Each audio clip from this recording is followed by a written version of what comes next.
Hello everyone and welcome back to the Blackford Book Club and another volume of my essential film reviews collection. Thanks for being there. This is a very long one, so the usual rules apply. I'm going to sit here for about 20 or so minutes and be panic stricken and angst filled as I try not to stumble and bumble through my own written word. This isn't my gig, so I'm going to forgive myself some minor stumbles and bumbles as we go, but you're on easy street. Relax, kick your shoes off, stretch out. Open that second packet of chocolate biscuits, go on, treat yourself, go on, be a devil. Have another glass of wine, go on, you only live once.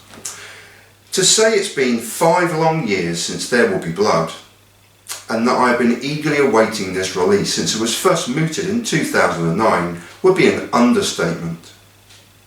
Add into the mix a story loosely based on the beginnings of Scientology and its founder L Ron Hubbard, plus the supreme acting talents of Seymour Hoffman and Joaquin, and it's been a slow 3 years to arrive, but well worth the wait, as Paul Thomas Anderson has again produced a truly wonderful film. Again, Paul both wrote the screenplay and directed as well as producing, but the first major change to note from his previous films is the choice of cinematographer, with Mihai Malaimare replacing long-term collaborative partner Robert Elswit.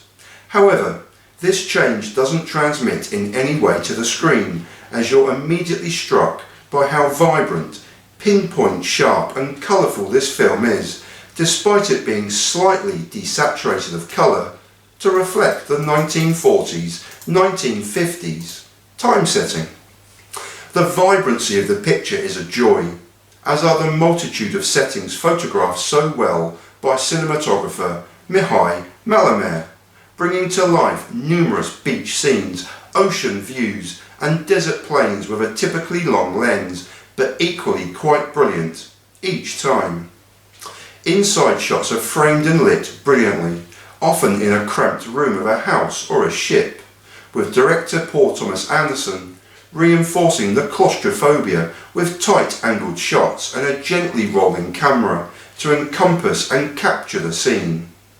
At this early stage, all of Amy Wells' set design, David Crank and Jack Fisk, production design, and Mark Bridges' costume design deserve immense credit, as does Johnny Greenwood for another haunting, jaunty and eclectic film score and overall original music.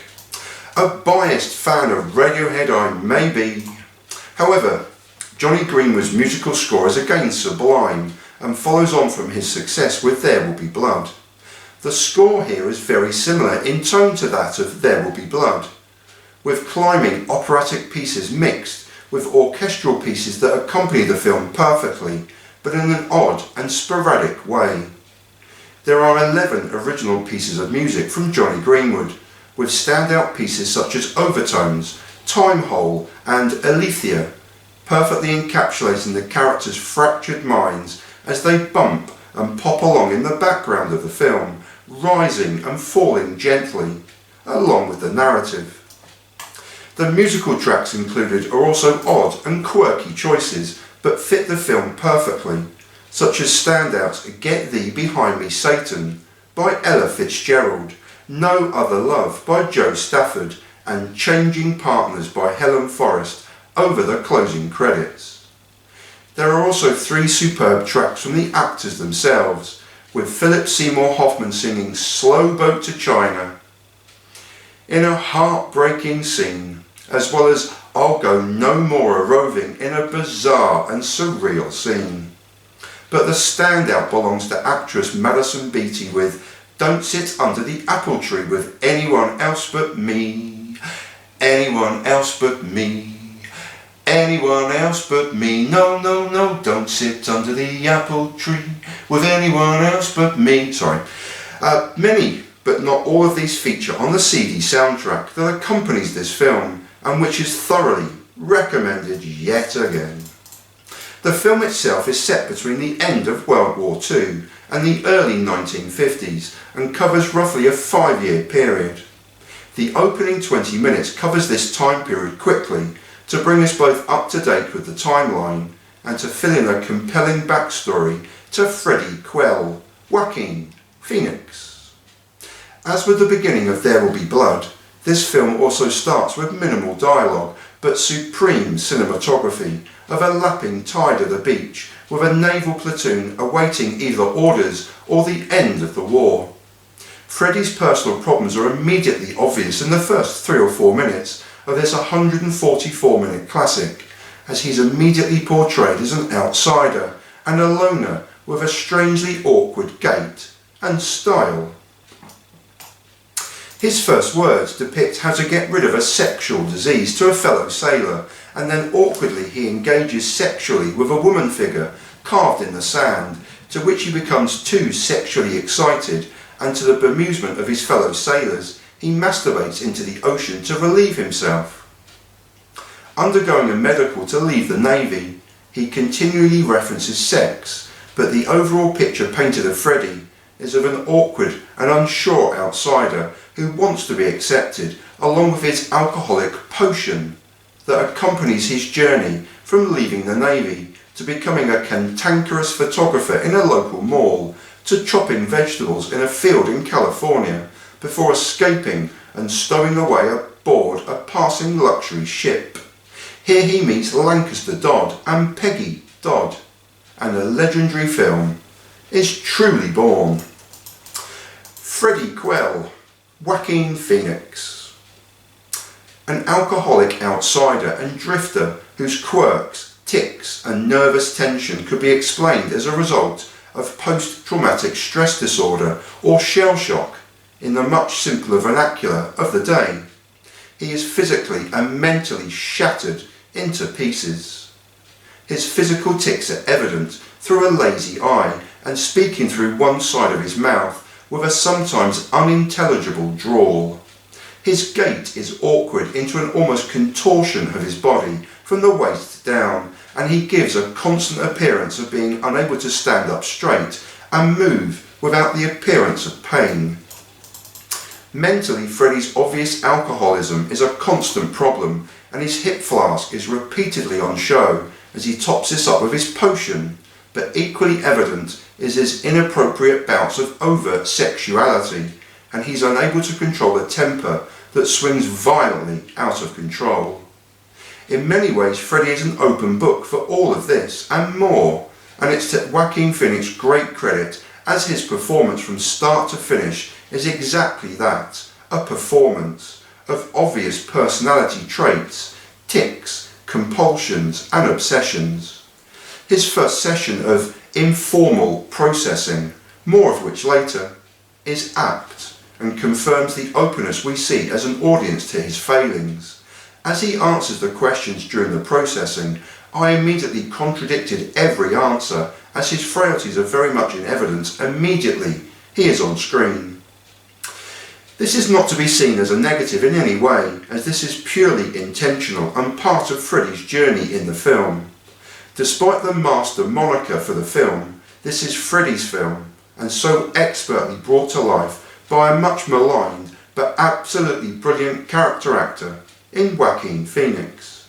A career-defining performance and well worthy of his Best Actor nomination at the 2013 Oscars. Lancaster Dodd, Philip Seymour Hoffman. Known throughout as Master by everyone he comes into contact with, but not in a totally slavishly devoted way, more out of genuine respect for a pioneer figure who is seemingly perma-smiled and loved by everyone that surrounds him.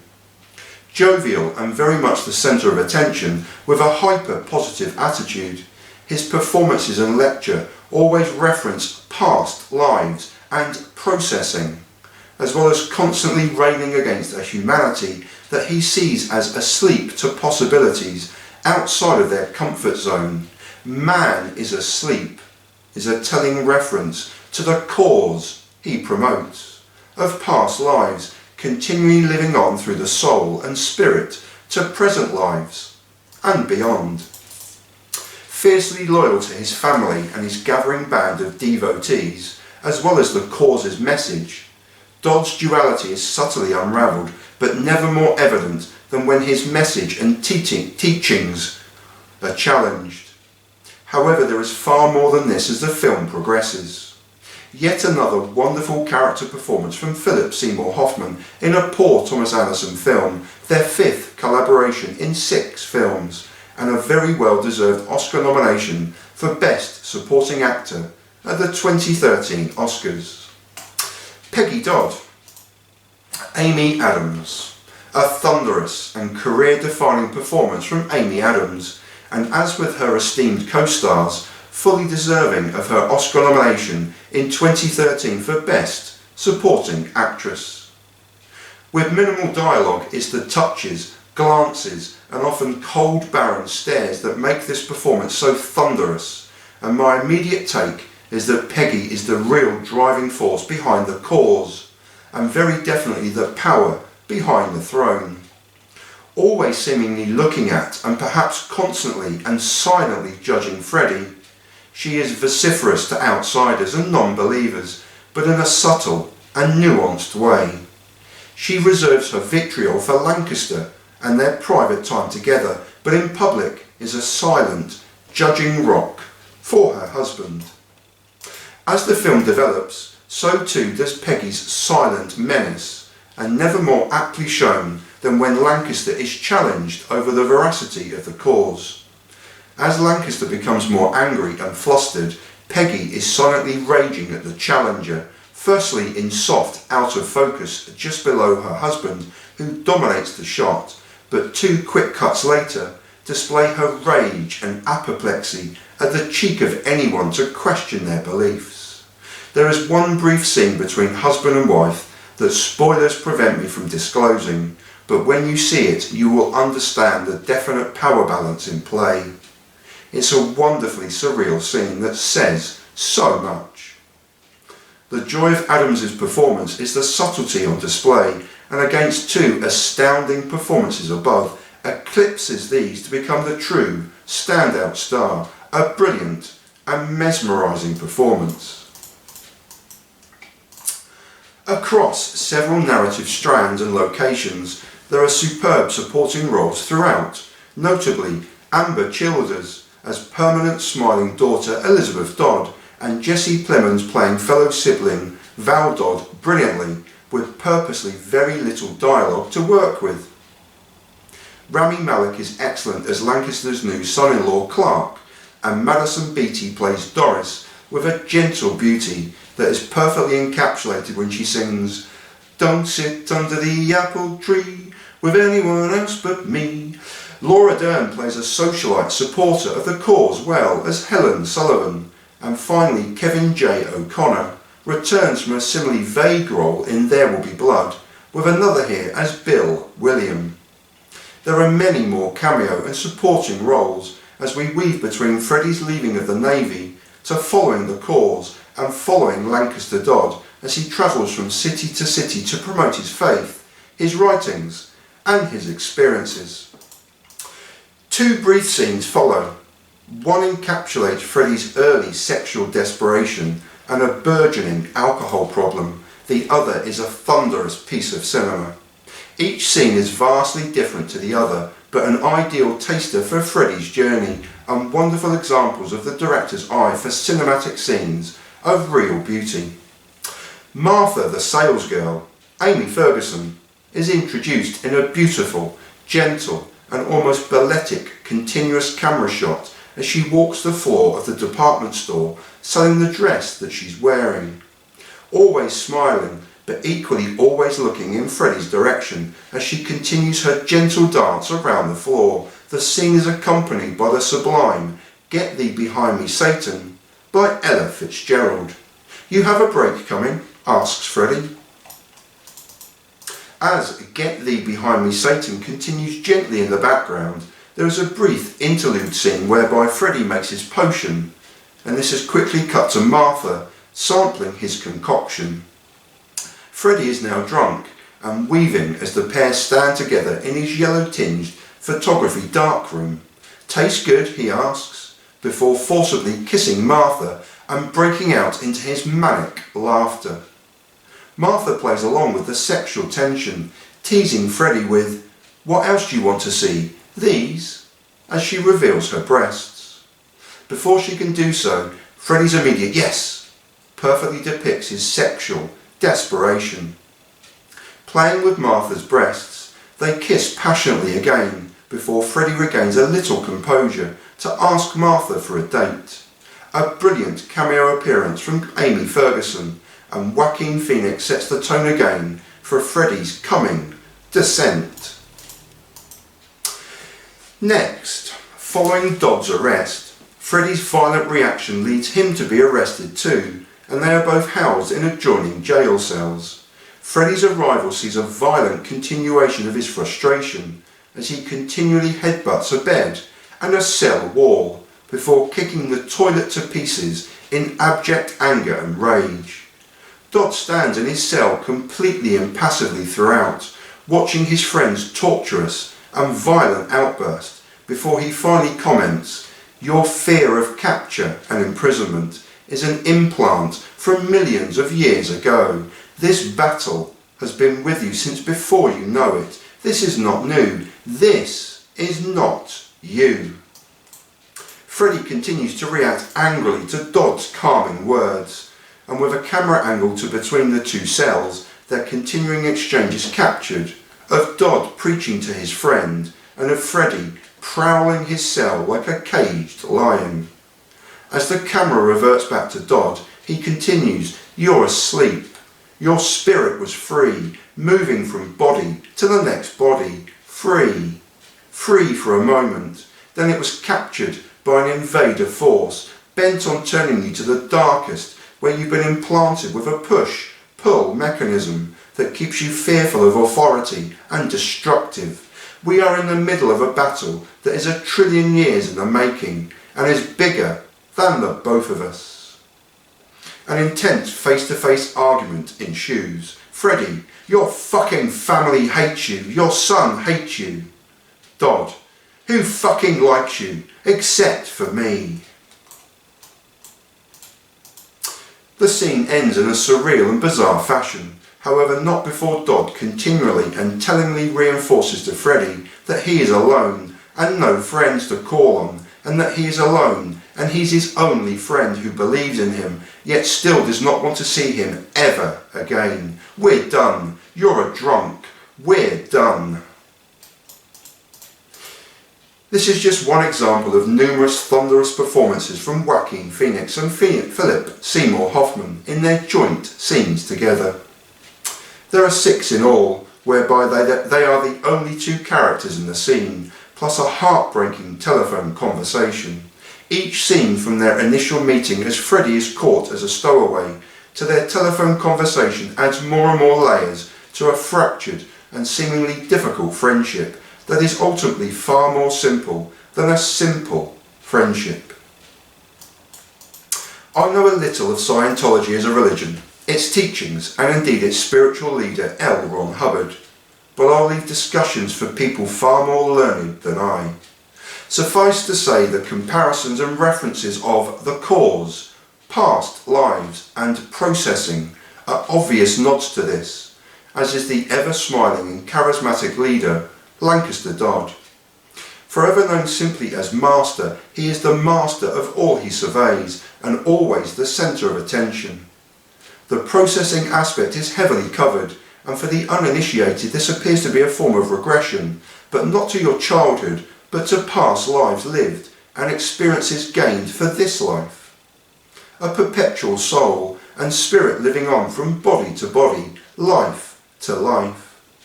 There are also numerous references from Dodd to the comparisons between humans and animals, and the distinctions between the two, and our advancement as humans over the animal kingdom.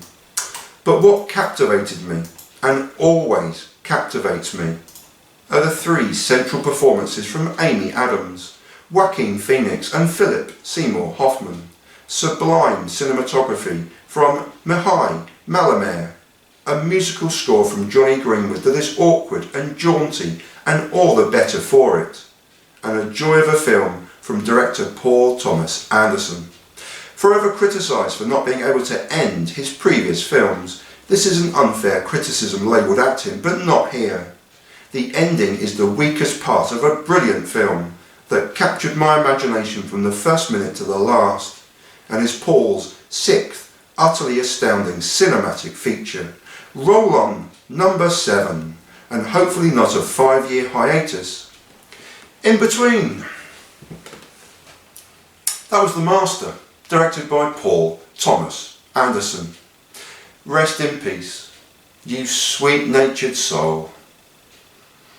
Philip Seymour Hoffman, one of my favourite actors, a much missed presence.